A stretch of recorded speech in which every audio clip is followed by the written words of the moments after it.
card and then destroys it. So for the same reason as the previous spot, incredibly specific counter trap cards are not super useful, and one that only targets equipped spell cards is even less useful than one that targets continuous spell cards, since equipped spell cards kind of had the same problem as continuous spell cards, where you can easily destroy them with just an MST instead and stop a lot of their effects.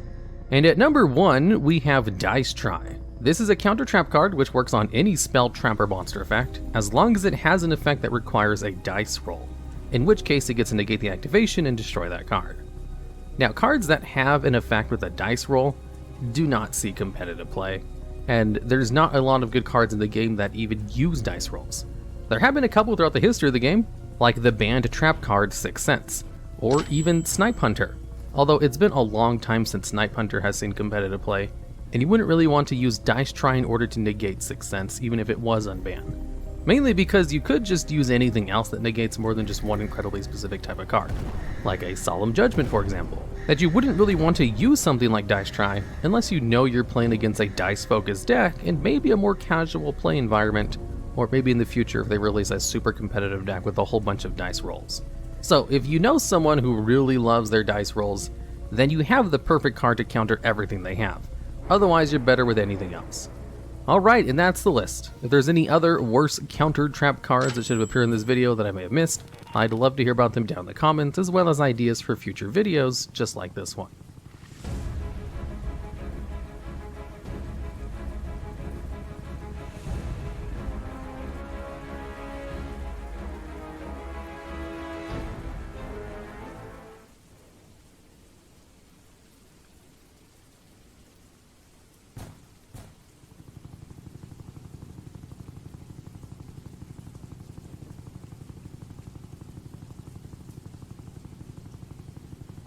Funding for Shaperillis is provided by Skillshare, the sponsor of today's video. As a kid, I watched a lot of great shows. On Nickelodeon, we got SpongeBob, Fairly Odd Parents, Jimmy Neutron, Drake and Josh, iCarly, Ned's Declassified, and so on and so forth. Disney Channel, we had Phineas and Ferb, and actually that was the only show I watched on Disney Channel as a kid.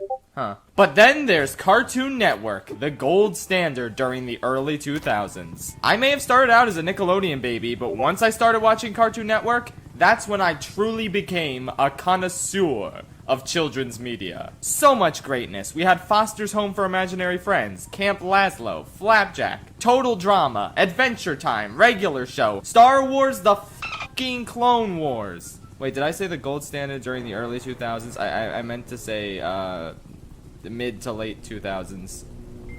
You can add this to the script right now. You can add this to the video right now. Just me realizing I made a mistake earlier.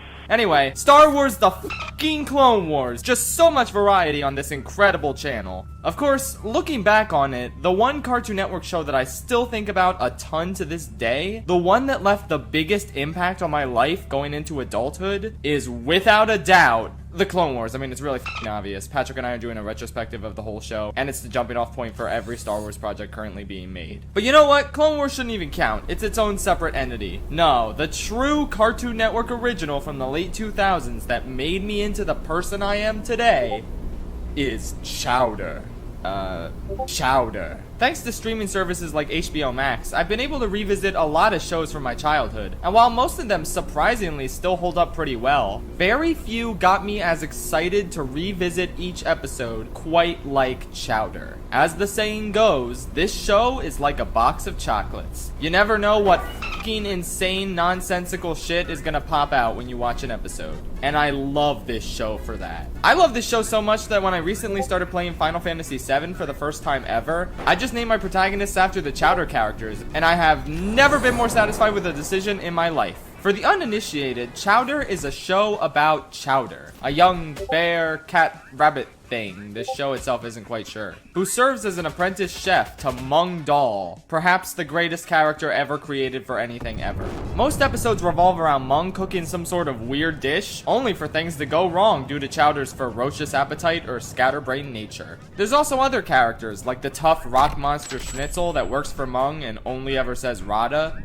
Beautiful. There's Mung's crabby wife Truffles, his mortal enemy rival chef Endive, her apprentice Panini, who has an extreme crush on Chowder. There's Gazpacho, who's a fruit stand vendor who always gets into wacky misadventures with Chowder. There's Chestnut, who's this guy who speaks in rhymes and mistakes objects for other objects. There's this red kiwi guy with squiggly arms. There's C.H. Greenblatt, the actual creator of Chowder, who's a puppet in this show. There's this one pig baby thing that got laid from an egg from a minotaur guy inside of a deadly maze, and he does a dance where he sings boom chaka chaka chaka, and nobody can explain why this is the most horrifying abomination in existence, but it just is. Chowder is insane. Anyway, not only are the characters great on their own, what with their top-notch vocal deliveries and excellent jokes that we'll get to later, but it's the dynamics between these characters that really shine. Panini's continuous unrequited love for Chowder is exclusively played for comedy, rather than being an aspect of her character we're supposed to identify with, like most other shows do with childhood crushes. And I think that's perfect. It's consistently funny and it doesn't get old. Whereas in a show that took this sort of crush seriously, it would be the worst part of the show by far. Chowder and Schnitzel are also a great pairing. It's similar to SpongeBob and Squidward, but it's got its own unique vibe to it. I mean, the fact that Schnitzel is such a well-defined character in spite of the fact that we never understand what he's saying is just incredible. And I always get a kick out of him and Chowder getting paired together. Chowder and Gazpacho are a lovable, goofy pairing as well, and I adore pretty much every interaction Mung has with everyone. His exasperation with Chowder's antics, his snideness towards Schnitzel, his fear of Truffles, his furious rivalry with Endive, all of these are a recipe for, well, comedy gold. Have I mentioned yet that Mung is the best character on the show? Because yeah. The other cool thing about Chowder is its world. There's practically no limitations to any of the character designs or wacky rules of this society, and the creativity is so overflowing as a result. The surreal fantasy dishes they cook up are fun, and hey, I like food in general, so this sort of thing is definitely right up my alley. Aside from the characters, this show's signature aspect is its nonsensical sense of humor. And to be honest, nonsensical is putting it lightly. This is one of the most off-the-wall, batshit insane television programs I've ever witnessed. And I'll be the first to admit, it takes a little while to find its footing. The first third or so of season 1 had me worried because a lot of the humor is basically just fart jokes, and they keep coming at an alarming rate. I was pretty worried on this rewatch, like, oh god, is this show really not as good as I remember? No, it is. It just takes a little bit to get to the good stuff, and it's totally worth the wait. As the series continues, it gets more and more confident in the zany, format-breaking jokes that it wants to tell. I see no reason to beat around the bush any longer. If you've seen the show, you know exactly what we need to talk about. The fourth wall breaks. Get that camera out of my face! Chowder is far from the first cartoon, or show in general, to break the fourth wall, aka having the characters acknowledge that they're in a TV show. We've only got 11 minutes. But no other show to date has done it with such finesse and taken the concept of a fourth wall break as far as Chowder has. It's truly a sight to behold.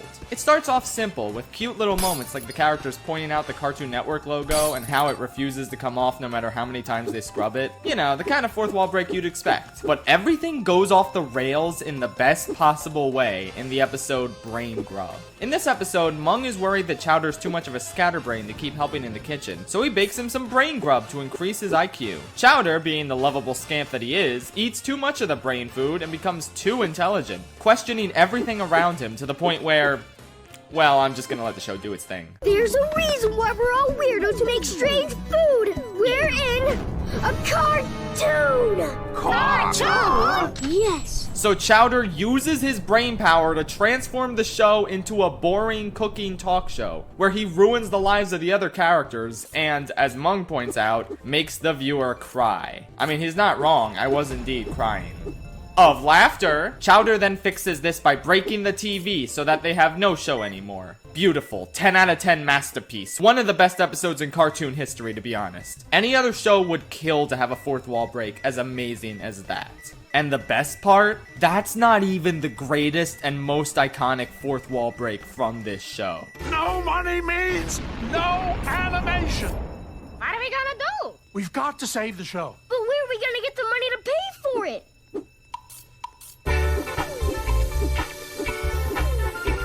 Yes, they really just filmed the voice actors doing a car wash in order to raise money to get the animation back, because the characters in the show spent all their money. This is genuinely the greatest fourth wall break in cinematic history. It doesn't even matter that Chowder isn't a movie. It's still the best in cinematic history because Chowder is cinema. Martin Scorsese is looking at Chowder and thinking, what the hell am I doing with my life? These are the most iconic fourth wall breaks from the show, but the show is littered with so many other smaller and simpler ones that manage to be just as hilarious. Many of them address the show itself, its structure, and how weird it is, while others play with the concept of its episodic format. I don't know why, but this joke always stuck out to me as being particularly hilarious. Hello, what about me? No, you're not in this episode. And the best part about the fourth wall jokes is that not only do they keep coming at an insane rate, but they never get old or repetitive. Each one is hilarious in its own right. And even without the fourth wall breaks, this show is just the master of traditional jokes and setups. One of my favorite episodes is the Bruised Blue Naba, because it just has it all in terms of comedy. It's got an excellent fourth wall joke, as you'd expect from Chowder, where Chowder starts recapping the entire events of the episode for Gazpacho, only for Gazpacho to get fed up with how long it's taking and fast forward the episode himself. Somebody fast forward, there's no time!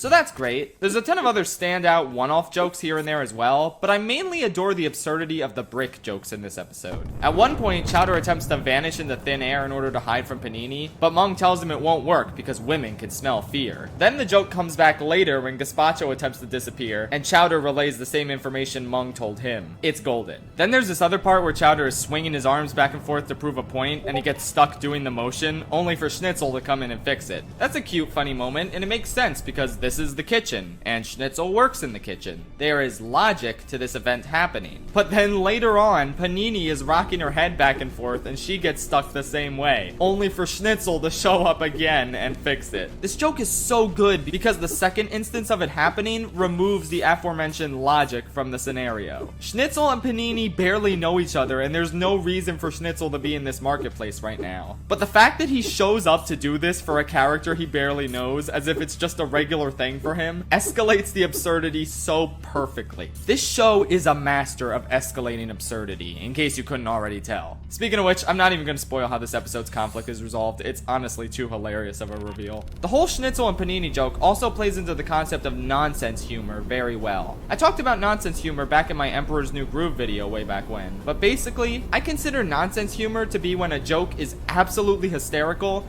even when you can't pinpoint the reason why. It's completely illogical even from a comedic standpoint, which makes it even funnier than a regular joke. And my absolute favorite instance of nonsense humor in the show, the moment that probably stuck with me more than any other scene in the entire series, was this.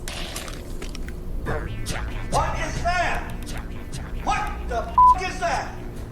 What is that? To this day, I have no earthly idea what the writers were intending with this surreal, maniacal, inexplicable being. And yet, it is perhaps one of the funniest creations I have ever borne witness to in existence. I don't entirely understand why the characters are reacting as dramatically as they are to this creature, and yet, in a very real sense, I do. Even in a universe this wacky and insane, a being like this simply crosses the line in terms of things that were never meant to be seen by mortal eyes. This is what happens when you don't stop to question the creative decisions you're making as they're being made. This is utter chaos. This is sheer insanity. This is Chowder.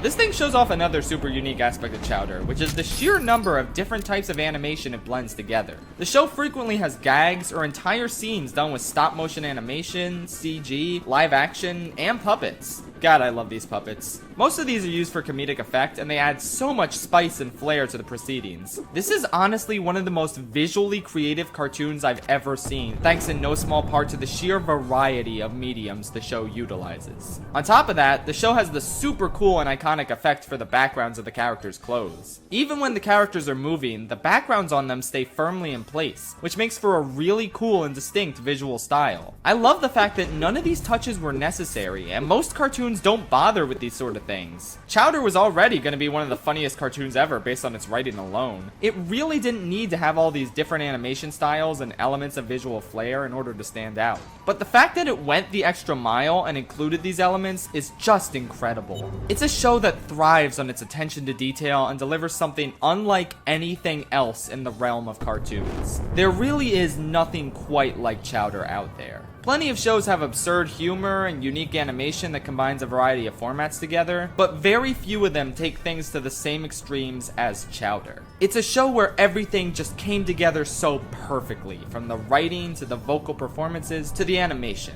All of it just clicks. It's not perfect, but it is unforgettable. A true comedic classic. There's so many more episodes I could talk about, like the one where there's a blackout and Chowder has to avoid all the weirdos who come out in order to have boring conversations. There's the episode where they play a convoluted sport dressed up with Mario icons on, only for Bowser to destroy the entire arena at the end. There's the episode where Mario and Luigi literally show up for some reason. There's the episode where this happens.